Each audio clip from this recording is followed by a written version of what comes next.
Origen de la comedia. El origen de la comedia griega es similar al de la tragedia. Nació indudablemente del mismo culto a Dionisio, en cultos orgiásticos en los que se debía celebrar una procesión fálica. Las diversiones de las fiestas consistirían en banquetes en los que predominara el vino, y todo ello se acompañaba de cantos improvisados de carácter obsceno y satírico. Al conjunto de la celebración se le denominaba comos, así como se designaba los cantos del cortejo con el término comodía, de donde proviene la actual denominación.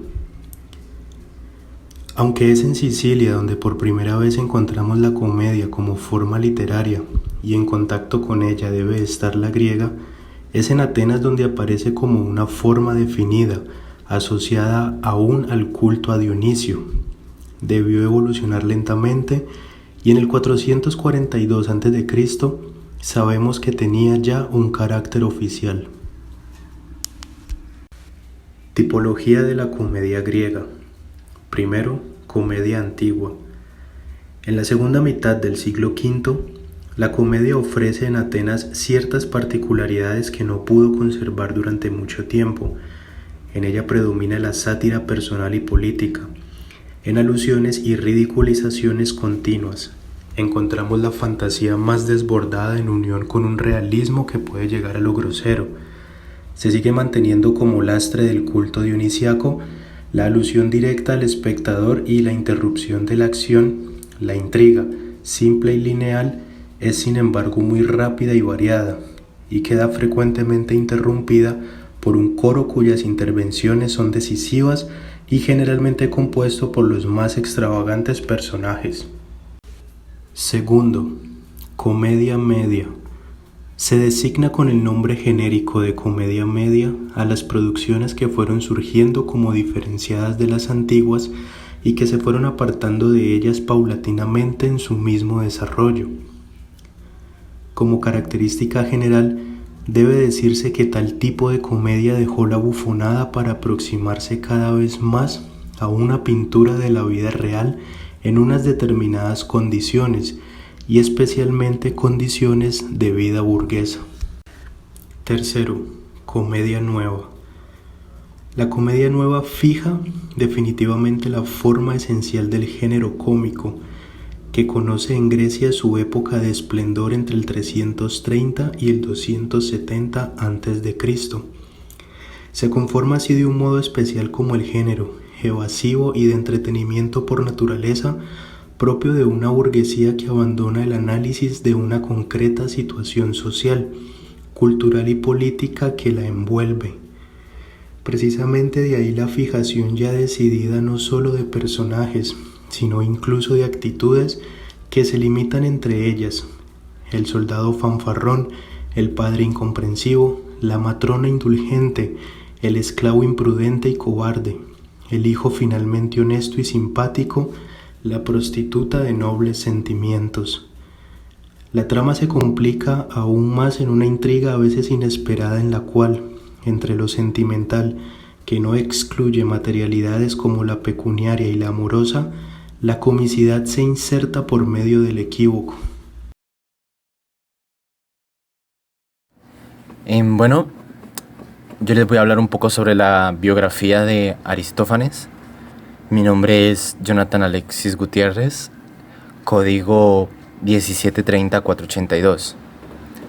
Bueno, para comenzar, Aristófanes nació en el año 444 a.C.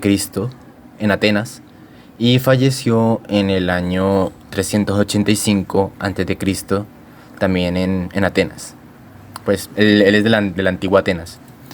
Bueno, Aristófanes fue un comediógrafo, el cual vivió durante la Guerra del Peloponeso, la cual fue un conflicto entre la Liga de Delos, encabezada por Atenas, y la Liga del Peloponeso, que fue encabezada por Esparta. Bueno, esta guerra se divide en 3 fases. Les voy a hablar un poco sobre esto.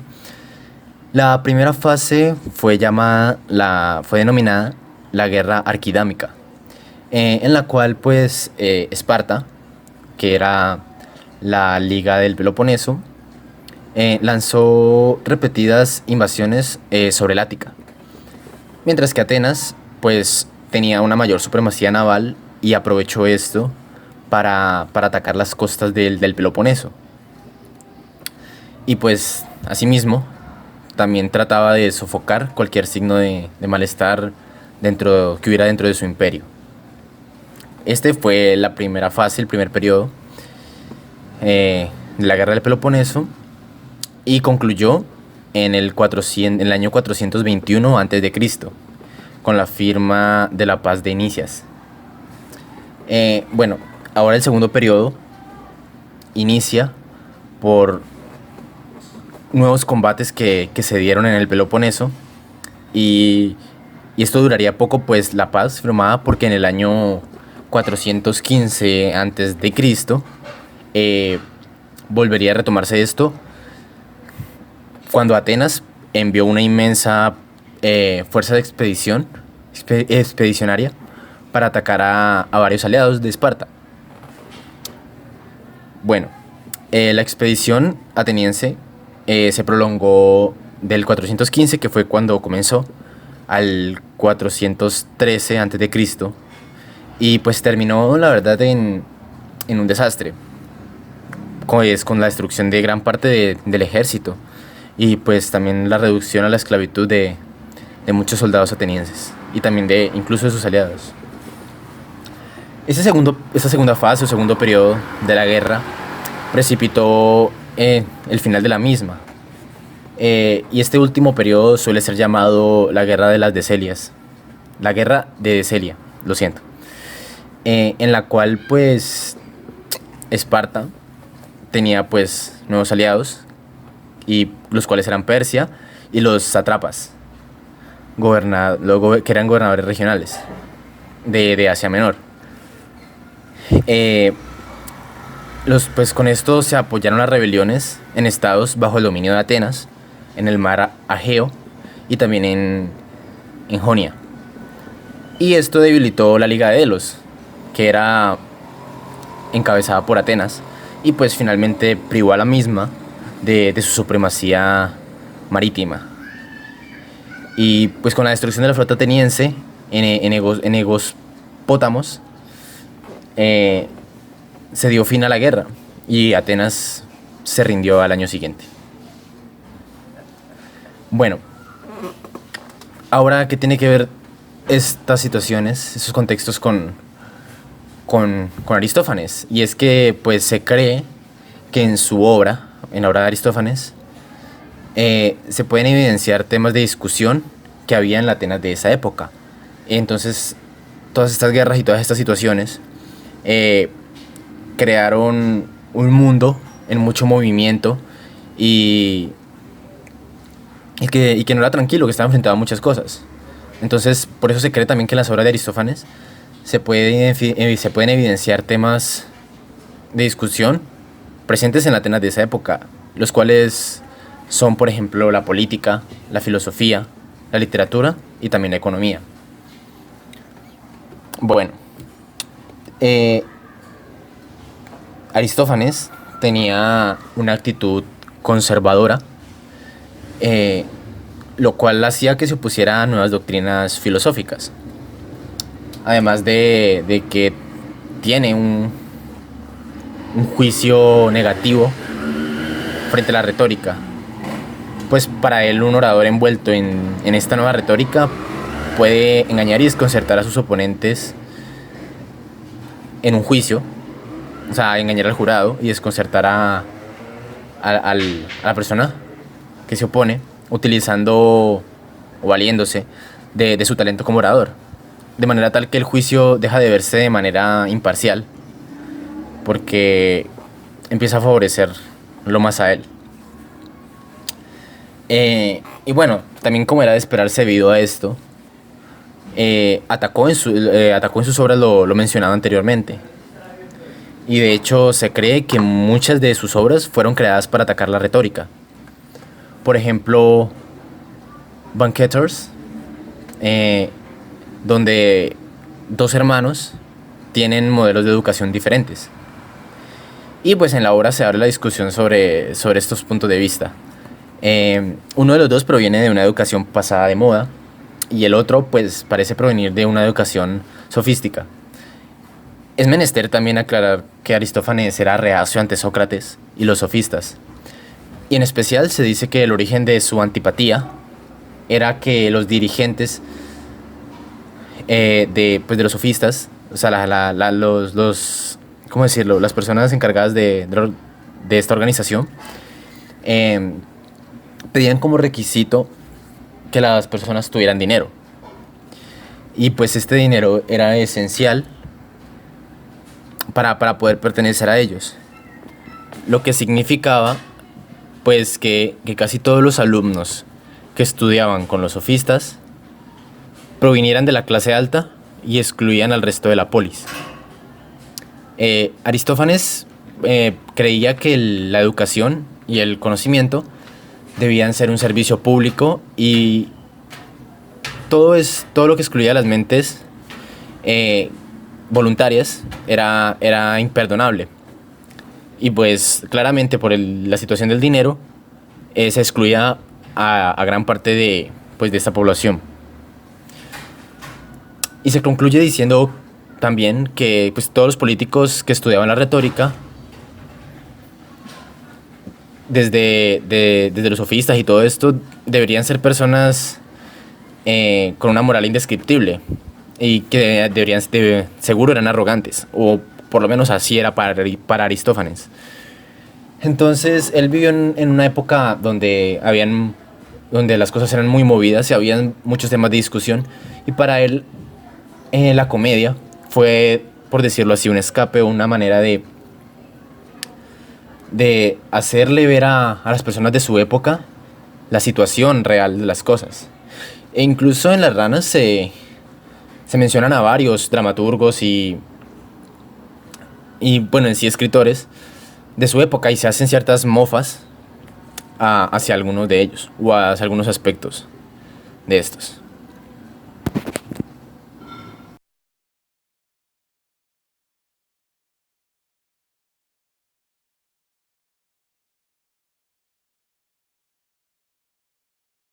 Empezar diciéndoles que Las Ranas es una comedia escrita por el dramaturgo griego Aristófanes.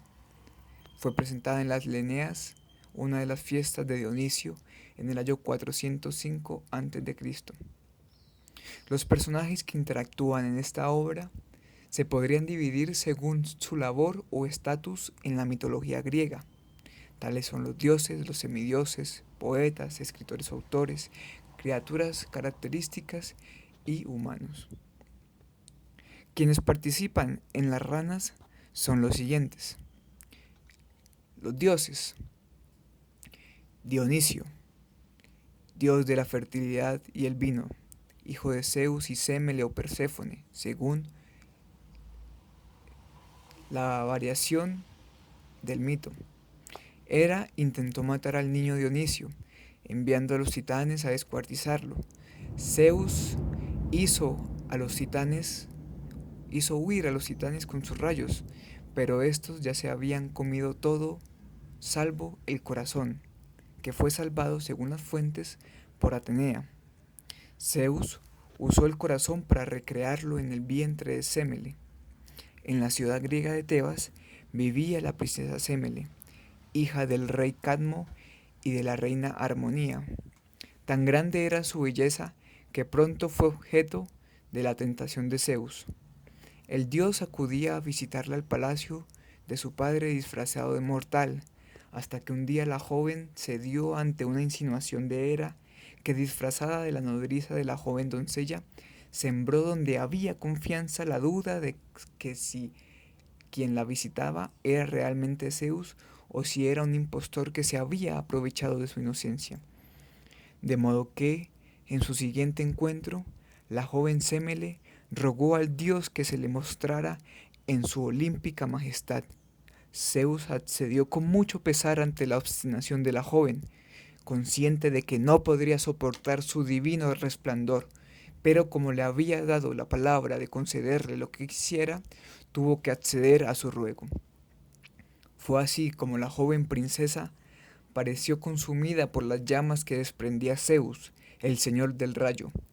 Dionisio, que estaba en el seno de la joven, hubiera aparecido también si una tupida hierba fresca y húmeda con la que lo envolvió Gea, diosa de la tierra, no se hubiese enrollado milagrosamente en las columnas del palacio, interponiendo su verde pantalla entre el niño Dios y las llamas celestes.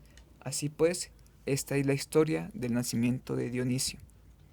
Aparecen también semidioses, como Heracles, quien era hijo de Zeus, y Acmenea. También se le llama Hércules. Se trata del más famoso de los héroes griegos, el paradigma de la virilidad y el líder del orden olímpico contra los monstruos del inframundo. Su extraordinaria fuerza es el principal de sus atributos, pero también lo son el coraje, el orgullo y un formidable vigor sexual.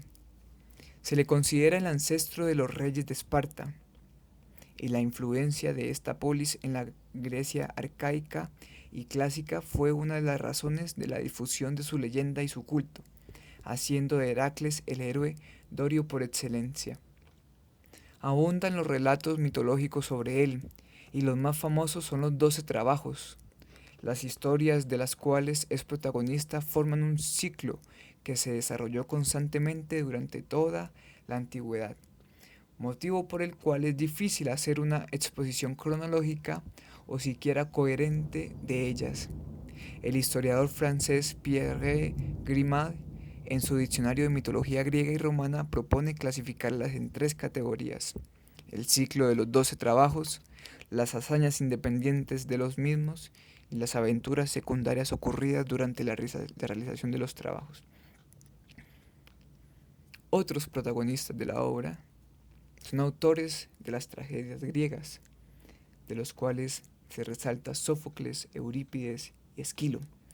Sófocles, nacido en Colona, que hoy en día es parte de Atenas, en la actual Grecia, nació en 495 a.C. y murió en Atenas en el 406 a.C. Fue un poeta trágico griego, hijo de un rico armero llamado Sófilo. A los 17 años fue elegido director del coro de muchachos para celebrar la victoria de Salamina.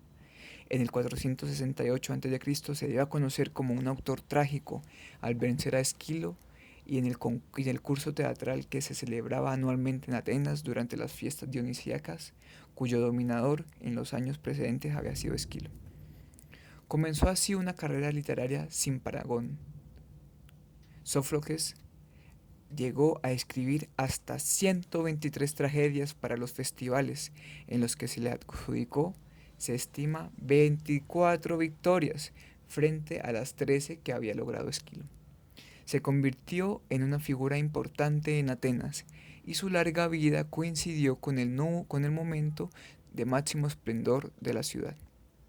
Encontramos también a Eurípides, quien nació en Salamina, también en la actual Grecia, en el 480 a.C., y murió en Pela, quien pues hoy ya está desaparecida y también se cree que pertenecía a la actual Grecia en el 406 a.C. Fue un poeta trágico griego, de familia humilde. Eurípides tuvo como maestros a Anaxágoras, a los sofistas Protágoras y Pródigo y Sócrates, cuyas enseñanzas se reflejan en su obra. En el 455 a.C., Eurípides presentó a concurso su primera tragedia.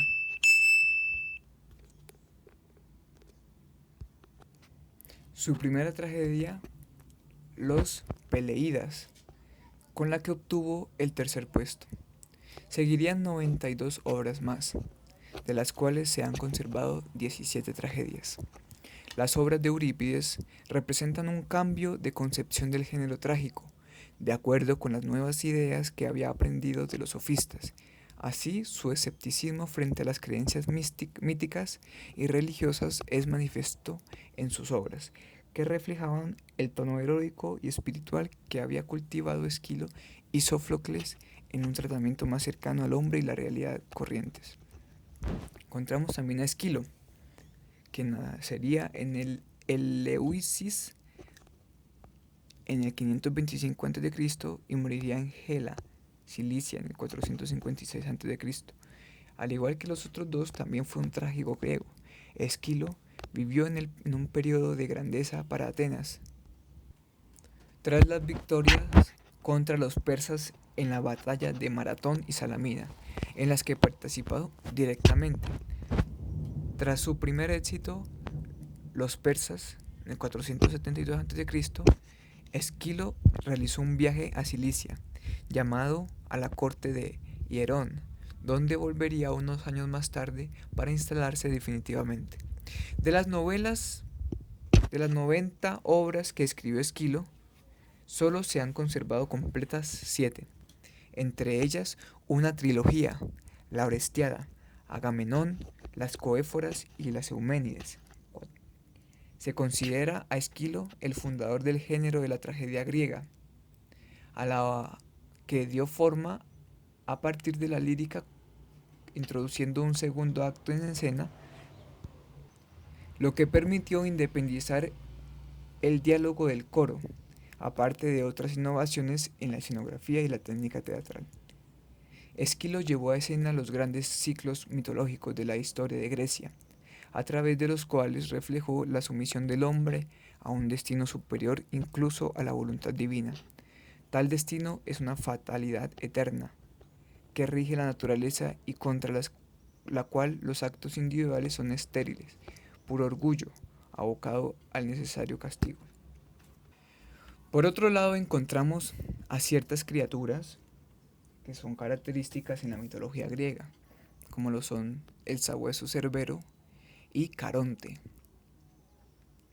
En la mitología griega, Cerbero, también conocido como Cancerbero o el perro del Hades, es un monstruo perro de policéfalo que guarda las puertas del inframundo, impidiendo que salgan los muertos. Es descendiente de los monstruos Equidna y Tifón, describiéndose normalmente con tres cabezas, una serpiente por cola, con serpientes emergiendo de varias partes de su cuerpo. Cerbero es conocido principalmente por su captura por Hércules, una de sus 12 labores. La existencia de un perro infernal en la entrada de los infiernos parece que ya estaba presente en la mitología indoeuropea oriental, pues aparece en los mitos de otros pueblos indoeuropeos, como es el caso del perro ensangrentado Garm en la mitología escandinava. También está Caronte. En la mitología griega, Caronte o Carón era el barquero del Hades, el encargado de guiar las sombras errantes de los difuntos, recientes de un lago a otro del río Aqueronte, si tenían un óvulo para pagar el viaje. Un óvulo era una especie de moneda que tenía que el muerto darle a Caronte para poder guiarlo hacia el Hades. Razón por la cual en la antigua Grecia los cadáveres se enterraban con una moneda bajo la lengua, costumbre importada posteriormente a la antigua Roma, donde también se veneraba al personaje. Aquellos que no podían pagar tenían que vagar 100 años por las riberas del Aqueronte, tiempo después del que Caronte accedía a llevarlos sin cobrar. Los humanos que encontramos dentro de las ranas son Éaco y Jantías. Éaco en la mitología griega era el rey de la isla Egina, situada en el Golfo Sarónico. Éaco fue muy famoso por el rigor del sentido de la piedad y la justicia con que gobernó su pueblo. Sus juicios eran buscados desde toda Grecia, tanto que tras su muerte fue designado juez de las sombras en el Erebo, junto con los cretenses Minos y Radamantis. Una elaboración posterior del mito cuenta que Radamantis juzgaba las almas de los orientales, Éaco de los helenos, y Minos tenía el voto decisivo. Jantías, dentro de la obra, no es más que un esclavo quien Dionisio pide para acompañar en su viaje en busca de los escritores de las tragedias. Esto es una pequeña introducción acerca de los personajes presentes en la obra, Las Ranas. También es una invitación a que busquen cada uno de ellos y se enteren, se permeen un poquito más de su mito y de su historia. Muchas gracias. Bueno, vamos a entrar a hablar de Las Ranas ya como obra literaria. Pero para entender más allá de lo que nos narra, veamos por qué fue tan importante en su época. Cuando se representó por primera vez en el teatro, Atenas se encontraba en las fiestas del Eneas, dedicadas a Dionisio el Eneo, usualmente celebradas en el mes de Gamaliel, lo que conocemos hoy como enero o febrero del año 405. El teatro fue actuado y dirigido por Filonides, vencedor del concurso entre Frínico y Platón el Cómico, victoria que le daba el derecho de representarse otra vez dentro de un mismo año. Ese año fue azotado por batallas navales, tanto perdidas como ganadas, y tras los daños y desgastes sufridos por la larga guerra del Peloponeso, que duró 25 años, Atenas se sentía fatigada e incapaz de reincorporarse de su mala administración. Estos factores indudablemente son tenidos en cuenta por Aristófanes al momento de hacer esta comedia, tanto que son un espejo de las maneras de ser en la política, en el arte, en la justicia y en demás cambios que gestaba el fin de siglo. Una nueva interpretación de Las Ranas surgió por J. Redfield.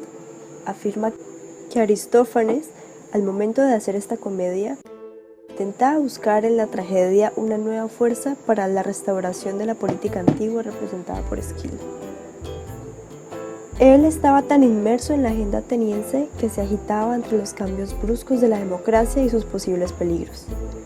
Daba consejos advirtiendo a través de sus obras la perversión del Estado y la perversión del teatro a través de Eurípides, y que éstas desembarcarían en un régimen de libertad excesiva y desordenada. Bueno, les haré un breve resumen acerca de la historia, la cual se centra en el personaje de Baco. Bueno, mejor dicho, un Baco bufonizado, quien decide con la ayuda de Jantías bajar al Hades en la búsqueda de un poeta que restablezca el orden de Atenas. Los dos van donde Heracles, quien sabía el camino al infierno, y este a su vez les presta sus vestiduras para que se hagan pasar por él. Este camino era cruzando la laguna Estigia con Caronte, pero él solo dejó subir a Baco a la barca, ya que Jantías no había luchado en ninguna batalla ni tenía sangre de Dios. Ya en el inframundo, este par se topó con Eaco, quien al ver a Baco disfrazado de Heracles no dudó en reclamarle por la muerte de Cerbero y de amenazarlo de muerte. Baco le insistió a Jantías que se cambiaran de vestiduras para que él salga libre, pero al cambiar, una de las criadas de Perséfone lo reconoció y lo trató como de la realeza. Pero Baco se disgustó tanto por esto que le arrebató las vestiduras de nuevo. Entre tanto intercambiar de vestiduras llegan más enemigos de Heracles, y Baco en su cobardía desiste para que Jantías lo represente.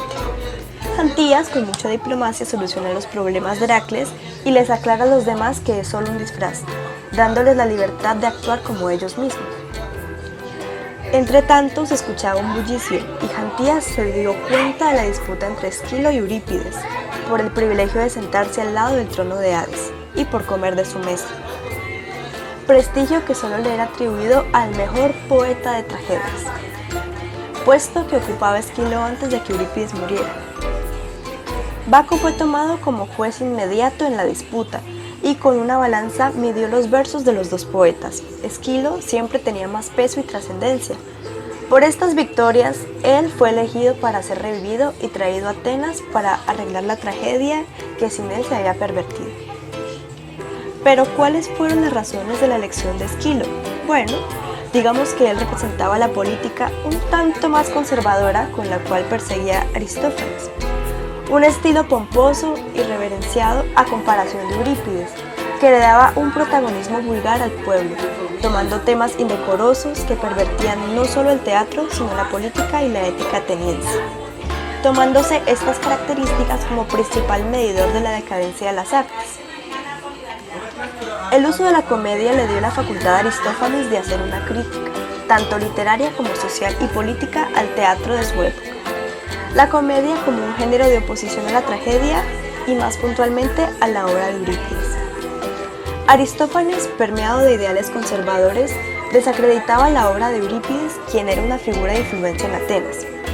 Al morir Sófocles y Esquilo, declara que el teatro ha muerto y que las artes están desprotegidas. Una de las características más reprochables de Eurípides por Aristófanes era la construcción de los personajes, caracterizados por una ética opuesta a la arcaica, llena de valores y patriotismo. Dichos personajes hacen uso de su habilidad retórica para disputar con los otros y hacer su voluntad.